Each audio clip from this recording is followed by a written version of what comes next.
I think at one point, pre-pandemic, and there are a lot of different estimations, but we can assume that on average, maybe 60% of the luxury consumption by Chinese consumers happen outside of China. Mainland China. Outside of mainland China. Okay, yes. I see. Yes. Wow. That, I didn't expect that. So gray market is the trading of products that is not authorized directly by the brands. I see. And it's a large thing in China? This is a large thing in China, and this is a fast-growing thing in China. We believe that it's the largest threat for luxury in China at the moment. Luxury, in my opinion, it's not just about the price tag. Luxury is about heritage and craftsmanship. And high price is a result of that. I see. So if we talk about heritage, China has an extremely rich culture and heritage on luxury. If you think about porcelain from Jingdezhen, right. If you think about silk, if you think about jade, right. If you think about teak, if you look back at China history, right. Luxury has always been an element of Chinese culture. Welcome to Baiguan Radio. Today I'm honored to invite Mr. Max Peiro. Max is the founder and CEO of Rehub, a business intelligence SaaS provider specializing in the Chinese luxury ecosystem. Rehub was recently acquired by DLG, Digital Luxury Group, an independent marketing and technology group with offices in Geneva, Shanghai, and New York. Max has 16 years of experience working in China, 13 of them partnering with global brands to support their digital and innovation strategies. In this interview, you will hear about an industry veteran talking about the ins and outs of China's luxury sector, how it has evolved, and how it may adapt to the future. Hi, Max. Thank you for joining Baiguan Radio. Hi, Robert. It's a pleasure to be talking with you today. Great. So could you maybe start with giving us some description of when and how and why did you end up in China? You seem to be working in China for a long time, right? Yeah, close to 17 years. 17 years. Wow. Yeah. That's a long time. So it's a long time indeed. Yeah. So could you maybe start taking us through this long time? Yeah. So I'm originally from Barcelona, and I moved to Shanghai, if I remember well, in February 2008.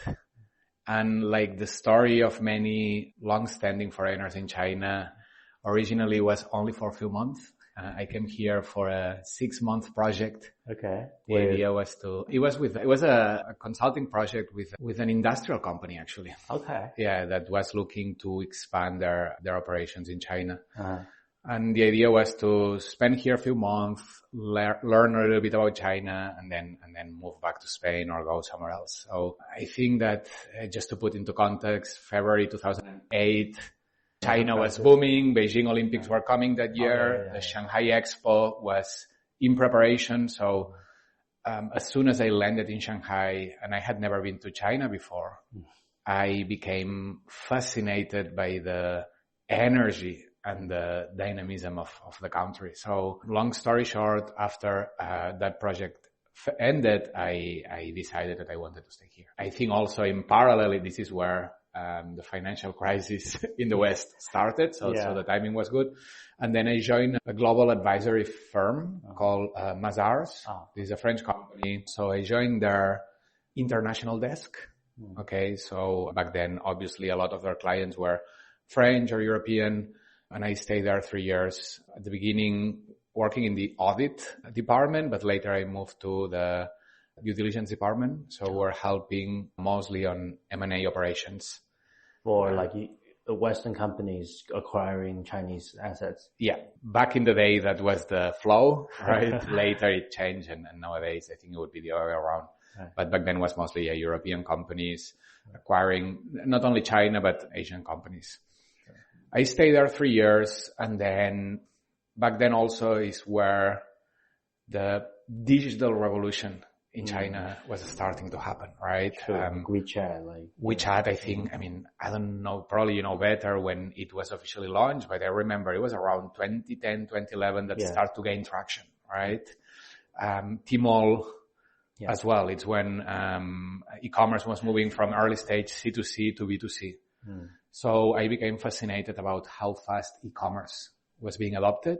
So in 2011, I decided to quit and to start my first company together with some other partners, which was an e-commerce agency. So we were helping European brands to navigate the waters of B2C e-commerce in China. So helping them to understand the ecosystem, helping them to set up operations on Tmall back then. So we were working mostly with fast fashion companies from Europe. Back in 2011? 2011, yes. Oh, okay. So we work with brands like Mango, like Etam, Desigual, Mellow Yellow. So I think that probably most of these brands as of today don't have presence in China anymore.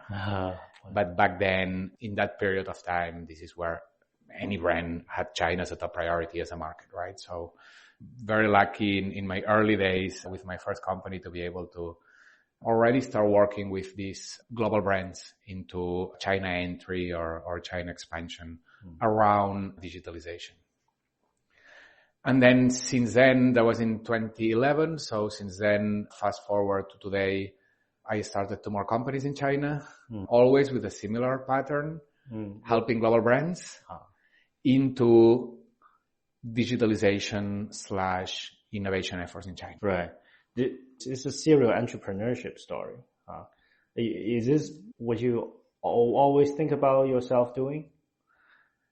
No, absolutely not. I think there is an opportunistic side of it in the sense that China evolved really fast in the last 15 years. And in many aspects is way ahead of what we see in the West. So there's been always this knowledge gap and this need to provide additional support to these global brands expanding operations into China.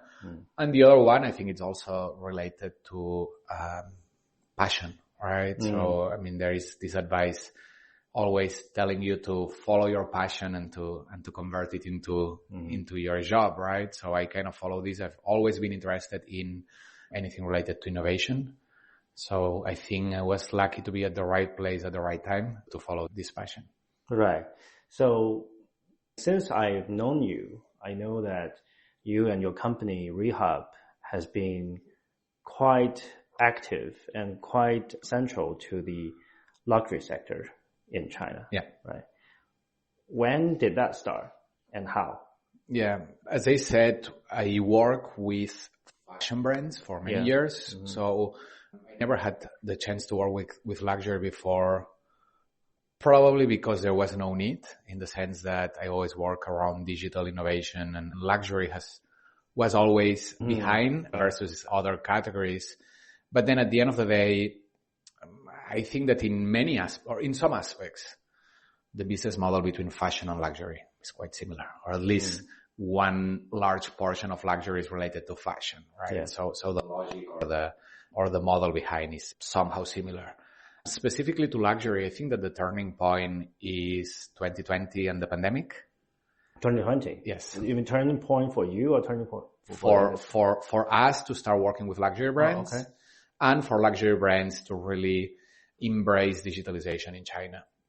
I think that back then, before that, we didn't have any luxury client. In 2020, we worked with the first luxury brand. I prefer not to mention names. Sure. Luxury brands respect confidentiality quite a lot, but a leading luxury brand that it's quite known for their forward thinking when it comes to digital. We started working with them, and then as a result, getting more familiar with the industry, we started working with more luxury brands. Again, the period of 2020, especially 2020, right, where China recovered very fast from the first effect of COVID, and then the market was booming, and there were a lot of questions that need to be answered, right? So we work a lot with customer insights, market intelligence type of projects. And back then we were using third-party solutions to fulfill these needs. And then at one point we realized that none of these solutions were fully tailored to luxury brands or were able to answer all the questions that luxury brands face. As typically these solutions are generic, covering all the categories, and luxury industry is very specific, right? Yeah. So in 2021, we as a company, as Rehub, decided to develop our own intelligence platforms. For luxury sector. Fully tailored to luxury sector. So since then, obviously, we work with only luxury brands. Yeah. Why is that? Because they pay enough? I'm not going to answer that question, but no, I think it's, technically we're a data company. Yeah.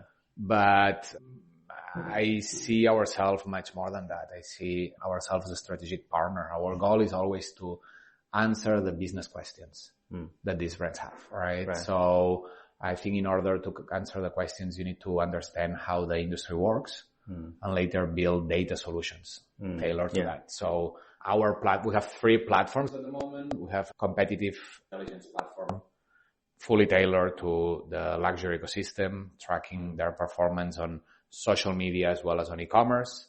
We have a gray market monitoring platform. What is gray market for those of our audience who don't understand? So gray market is the trading of products that is not authorized directly by the brands. I see. And it's a large thing in China? This is a large thing in China, and this is a fast-growing thing in China. Fast-growing in terms of the sector, but the brands have nothing to do with that in some sense. Yeah. I see. I think how does it compare with other markets? I think that the problem in China is significantly bigger than in any other markets. I see. And the main reason is the price gap that exists between Europe as an origin market for most luxury products and China. Typically, on average, the prices in China are 30% higher on average than what you find in Europe. So as long as there is this significant price gap, there is opportunity for price arbitrage, therefore existence of the gray market. Is that because of the tax difference, or is basically pricing strategy by brands? I think it's both. There is one element of operational cost. I see. From logistics to taxes. Got it. But I think that there was a strategic decision at one point in order to premiumize the offering for Chinese consumers. So I would say it's a mix of both. I see. So in this regard, you are like this kind of gatekeeper, or maybe like a night watch for the brands to help them understand how large the gray market is and to... Yeah, I think our reason to exist is to answer strategic questions arising from luxury brands. So gray market, we believe that it's the largest threat for luxury in China at the moment. So obviously we have a dedicated platform to monitor that, help them understand the volumes of their products in the gray market, help them understand what are the prices and discounts versus the official price that they set in China, go deep into specific products and understand what is the impact of sales cannibalization down to product level, etc. Once they know this information, how can they react? To the extent that you can share. Yeah. I think that the first step to solve a problem is to know the problem. Yeah. Right. That's what we do as a data research company. So initially is to really understand, be able to measure what is the size of the problem and what are the dynamics of the problem. Right. Then typically with these insights, they can better understand what are the categories, what are the products, what are the discounts that are being offered. In some cases, understand what is the origin of the products, where are they being shipped from? And then based on all that, they can implement actions themselves to try to solve the problem and then monitor whether these actions are yielding results in the gray market. Right. But you only manage the intelligence, the information side of it. That's correct. Got it. That's correct. You mentioned 3, and what's the third one? So the third one is the secondhand. which is interestingly, this is a market that is relatively underdeveloped in China versus Europe, US, or even Japan, but it's growing also quite fast. And I think that this is also a very interesting market to look at to fully understand the dynamics of luxury brands. You have official brands, you have the gray market, this parallel that it's not authorized by the brands, and then you have the secondhand market, these pre-owned goods directly between individuals. I might be ignorant, but maybe the lines between gray market and secondhand may not be that clear. Is that true? Sometimes they are not fully clear, yes. Right, yeah. Got it. Interesting. Yeah, I started to see many more secondhand luxury stores these days on the streets in Shanghai. Is it true? There are more people doing that compared with, say, I don't know, 5 years ago?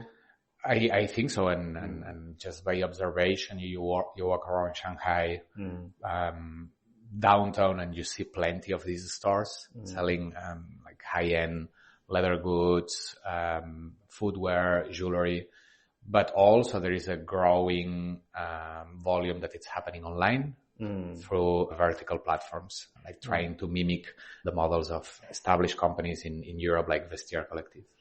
Right. Brands themselves don't like the gray market, but what do they think of the secondhand market? I think acknowledging that there are blurry lines sometimes, as you said, between the gray market and the secondhand market, but I think the dynamics are very different, and also the learnings that luxury brands can acquire are different as well. On the secondhand market, typically it's about consumers listing products that they do not want, right? This is where the supply is coming from.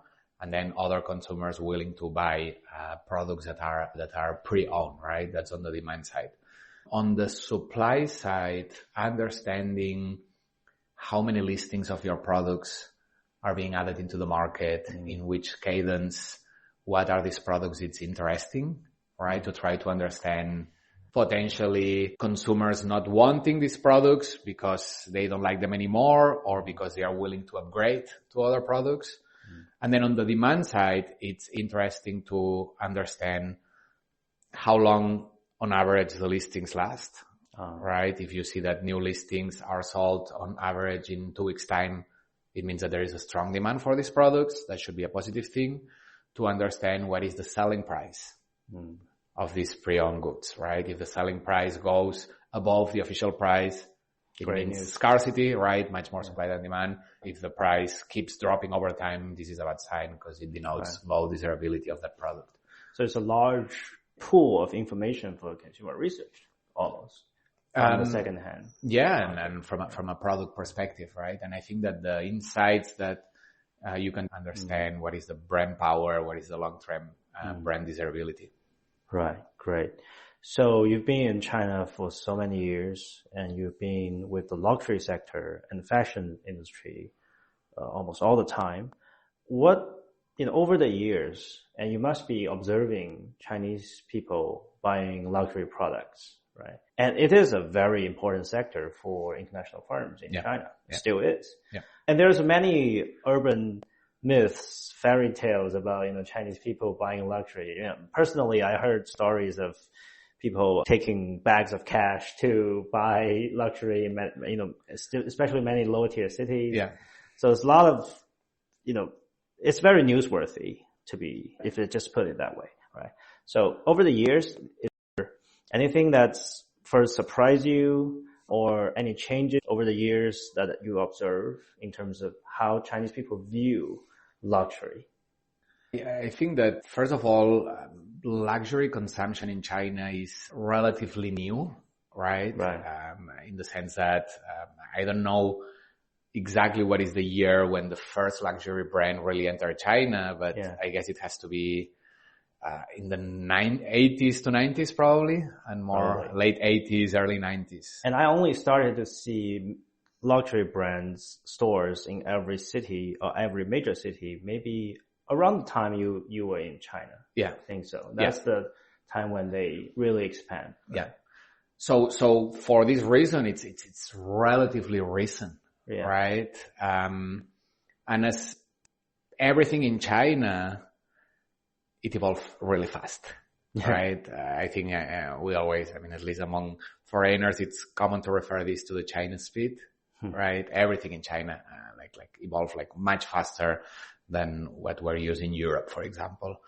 So the same applies to luxury. I think that in terms of changes or looking back, I think there was a first boom in luxury consumption in China in around 2010, also coinciding with the financial crisis in the West that didn't affect China that much. Not much. I think one important point when talking about luxury consumption in China, to put it in context, because this is quite unique, is what we mentioned earlier about the price gap.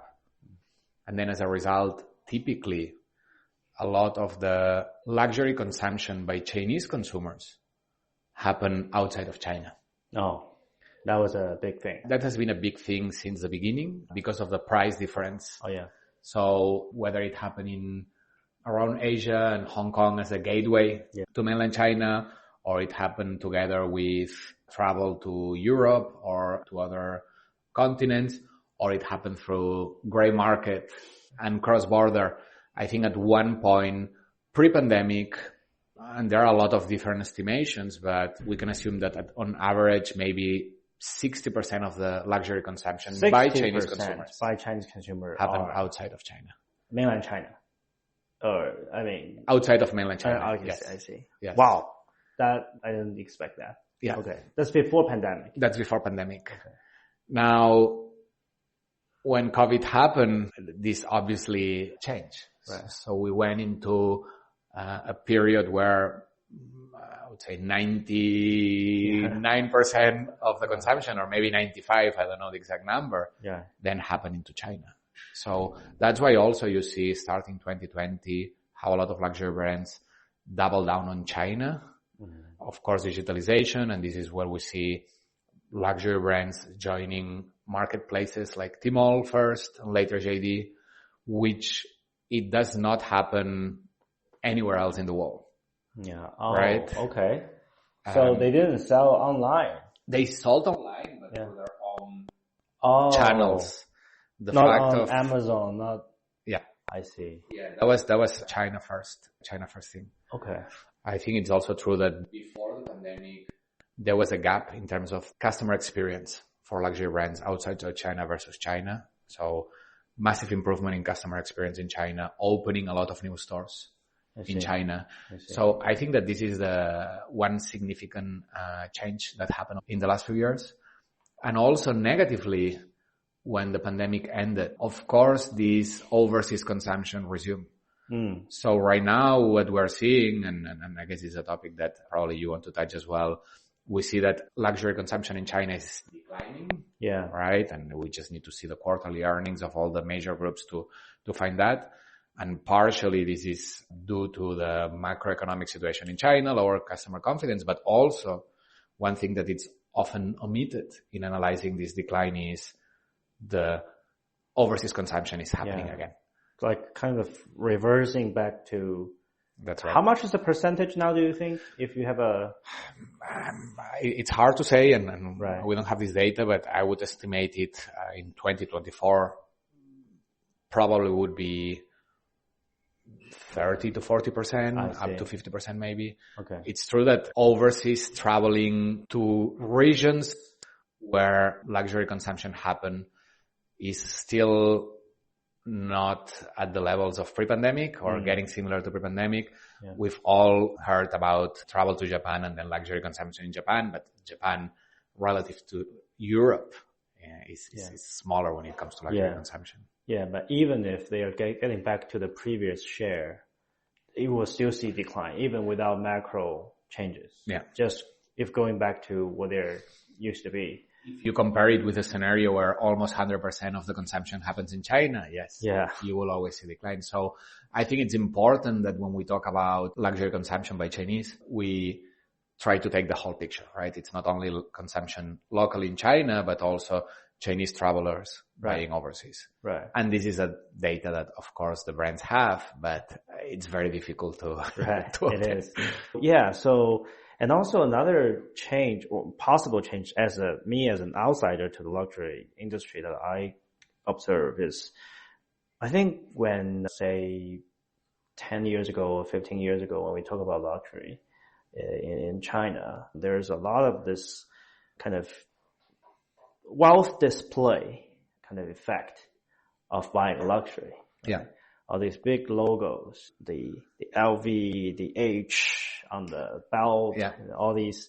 There's a lot of kind of, you would say, memes and discussions and to associate luxury with this outward display of wealth. Yeah.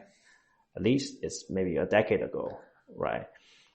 But now we seem not to have those kind of talk anymore. And it seems like people are, even though they are buying luxury, they try to avoid to be too conspicuous, right? Is that something you observe?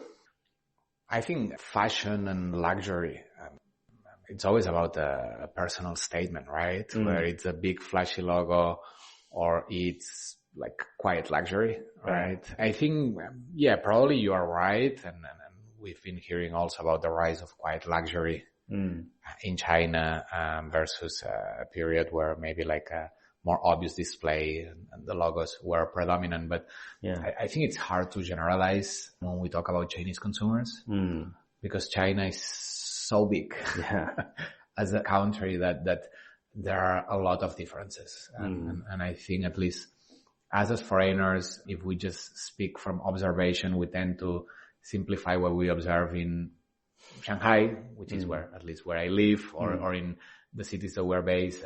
But the truth is that there are big differences in China between north and south. There are big differences between tier 1 cities to lower tier cities. So yes, this trend is probably true globally and as well as in China, in major tier cities, in more affluent consumers.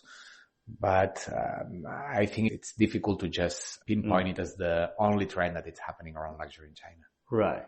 Is the concept quiet luxury a term they specifically made for China, or is actually a global term? No, I think it's a global term, but it's been embraced in China as well. Yeah. Okay. Yeah, which comes to my next question. So you are European, and most of the luxury brands that I know of come from Europe. Yeah. Right. France, Italy.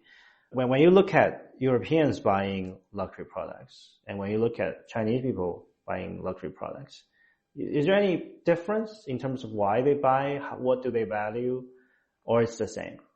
I think the first point is what we referred to earlier, right? Luxury consumption in China, it's relatively recent. Yeah. Versus in Europe is more mature. So of course the taste also evolve over time. But at the same time, when you look at trends, right? When you look at what are the most popular brands, the most popular products, I think that these trends between what you can see in Europe or in US or in China are quite similar. But then it's also true that Chinese customers are different than other nationalities in terms of, for example, they are much more digital savvy.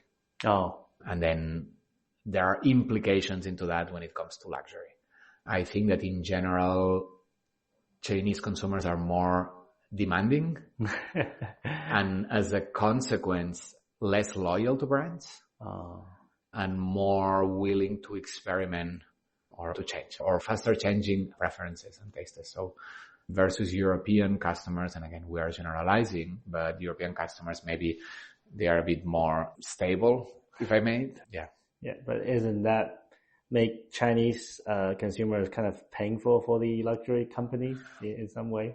I think you can see it both ways, right? I think it can be more, I wouldn't call them painful, but it could be more challenging. Yeah. Because you need to really be on top of understanding the market, the changing dynamics of the market, your competitors, the consumers, but also it can create a lot of opportunities. Yeah. What about, you mentioned the opportunities, you mentioned the challenges.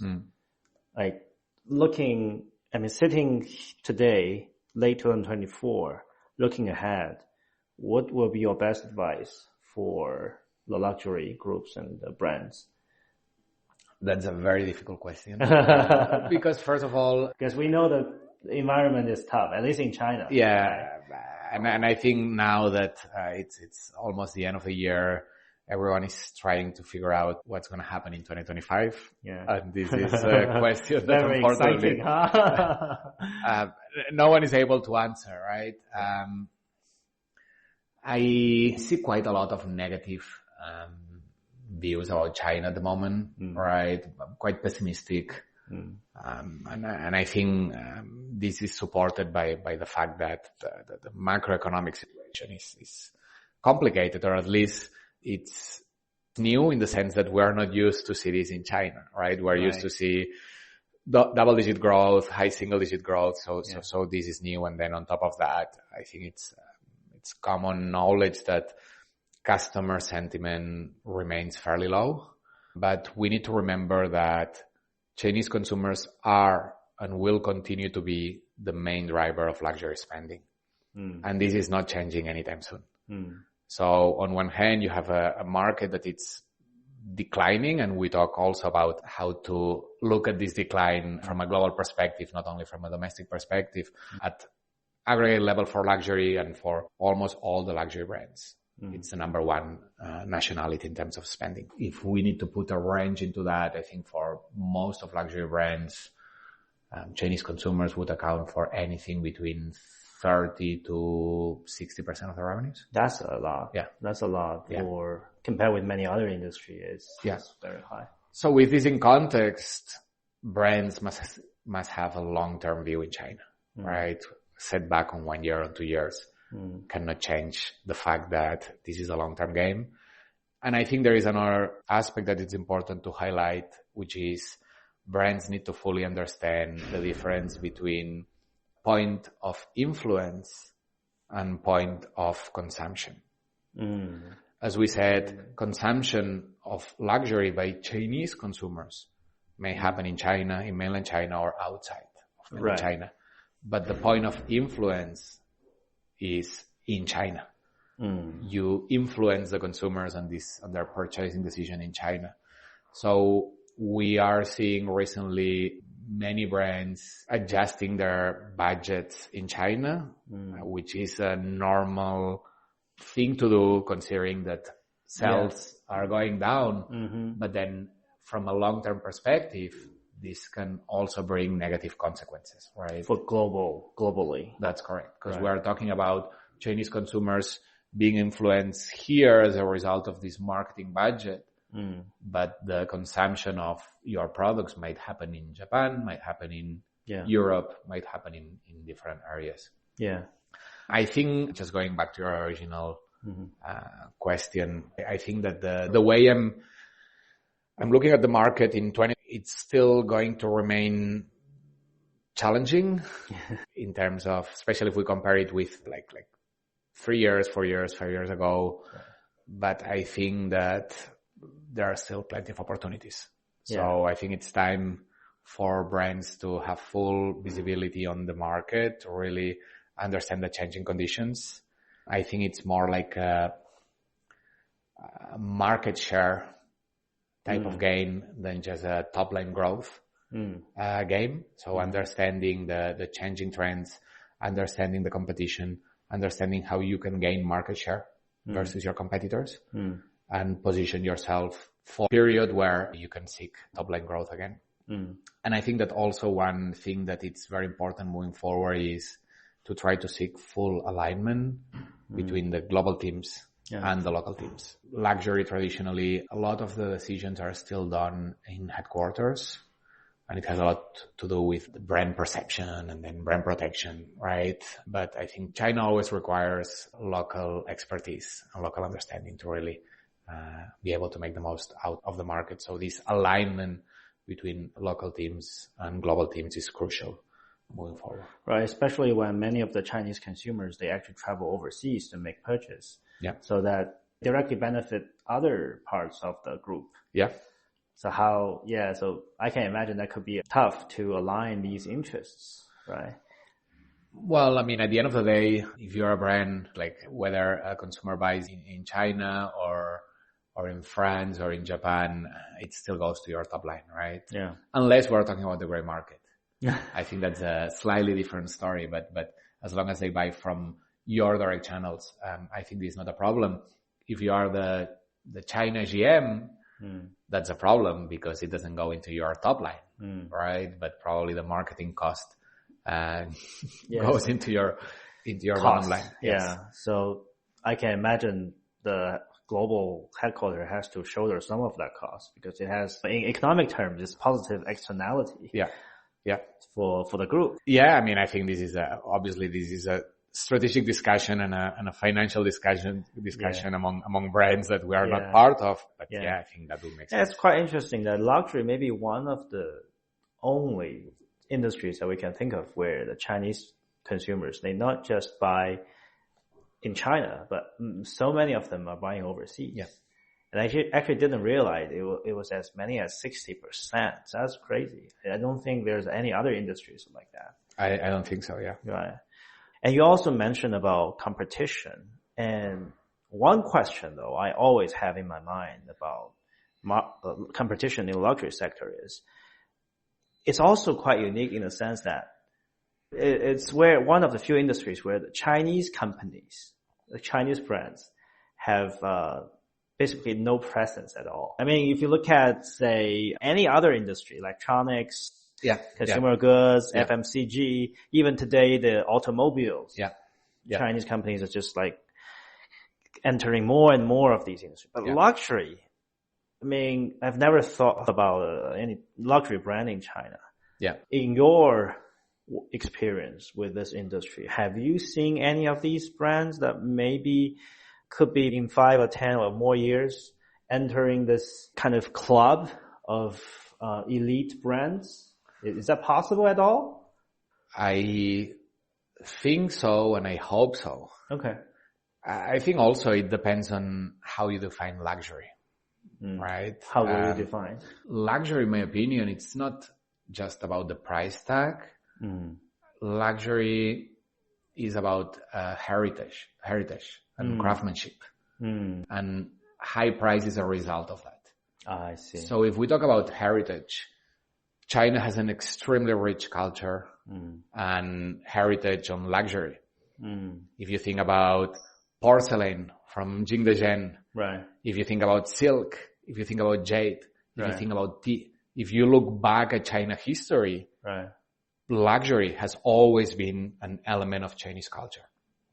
So, and on the other side also, it has the largest number of luxury consumers, as we already discussed, with tastes that can be different from the counterparts in the West, and taste and preference that are also evolving. And I think that this is a trend that we see in recent years of Chinese consumers also appreciating more like Chinese heritage, right? So I think as a result of this, it only makes sense that we see more Chinese brands in the luxury category emerging.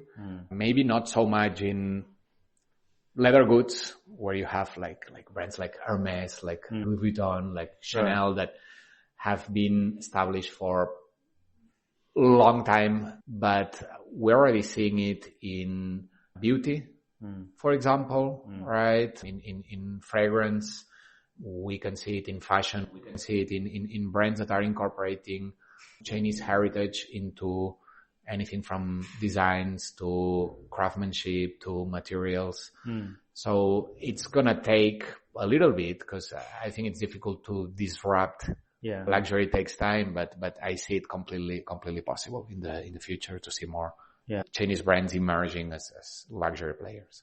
Are there any Chinese brands that you would like to share? I mean, just from your own experience, which one are getting it or close to getting it, just to the extent that you can share? I usually don't like to talk about specific brands. Because I think that, yes, okay, no problem. I mean, as I said, I think we work with a lot of fashion and leather goods brands. I think in this sector still there are some brands, but they are very small. But then I think that probably the first category that will be likely disrupted by luxury Chinese brands is beauty. beauty and fragrance. Right. So just to put an example, a very specific example in fragrance, which I think it's a category that makes a lot of sense to be disrupted because tastes and preferences are quite unique. So we can talk about a brand like Documents, which is a Chinese perfume brand that I think it was recently invested or acquired by L'Oreal.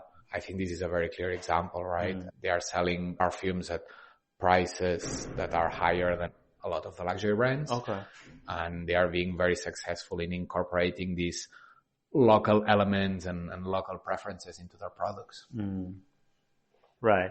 You think that would be great for your business if you have more of these newcomers in the market who are just at the beginning of the journey? I think that any element that adds dynamism to the market is good for our business. Yeah. And it's good for the category in general. You mentioned this dynamism a lot of times. You mentioned that when you were first in China, you were like kind of electrified by this dynamism, right? But it's obvious for the last few years, things have changed a bit, right? At least a bit. Yeah. What do you think?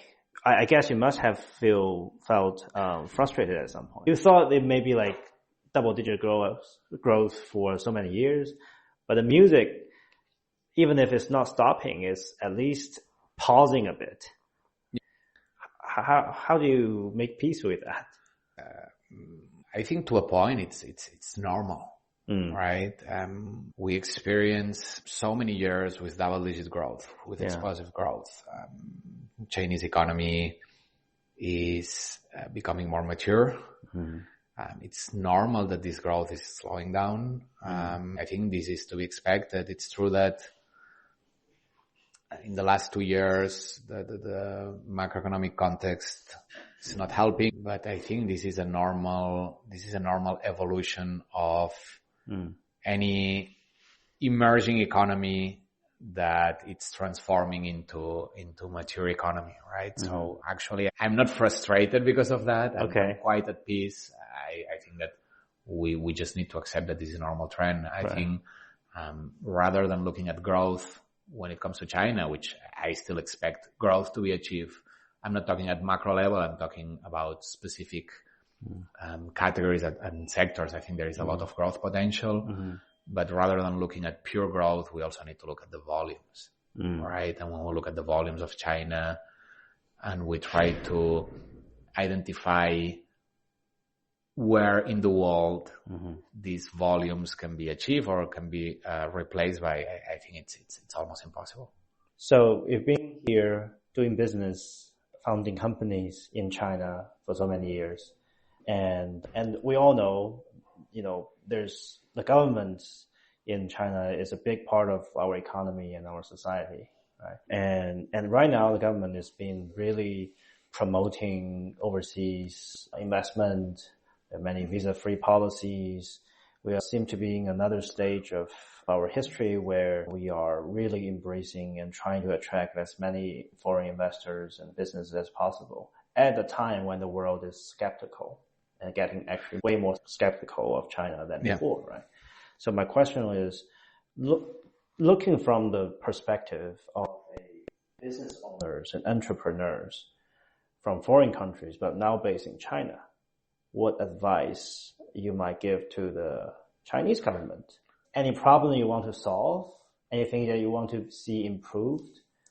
That's a challenging question. Well, maybe if it doesn't affect you that much, maybe that's an answer as well. Absolutely. I don't think that I'm in position to give advice to the government or Chinese government or any other government, but I think it's very different to being a foreigner, being on the ground in China versus being outside of China, right? I think it's fact that the optics on China from outside are quite negative at the moment. If you read the international press, you read the news talking about China, they're always like highly negative. The reality is that when you live in China, you see things from a different perspective, right? And obviously there are negative aspects about China, like in any other country, but there are also a lot of positive ones that are usually not mentioned.